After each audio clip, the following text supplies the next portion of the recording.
Okay, so in this example 20, we're given three vectors, P, Q and R, and we're asked to find a couple of dot products. So the first one, which is just P dot Q, we would write P, which is the vector 5, 2. I'm just going to do them as column vectors to make my working out easier to see. -3, 1. And when we're doing the dot product, we multiply the I components together. So that's 5 times -3. And we add and we do 2 times 1.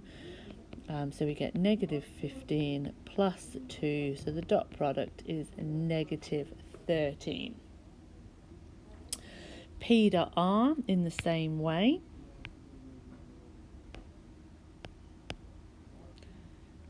We'd go 5, 2 and R 7, -5, and we're doing the dot product.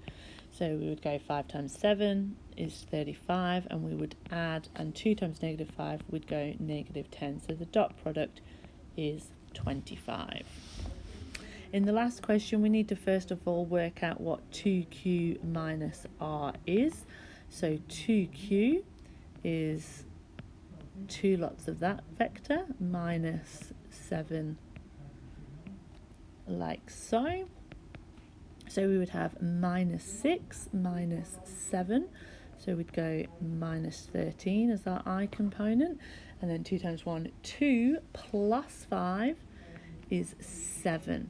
So then we're doing the dot product of P, which is 5, 2 dot this new vector, -13, 7. And we would work that out. That would be -65 when we multiply the I components, and plus 14.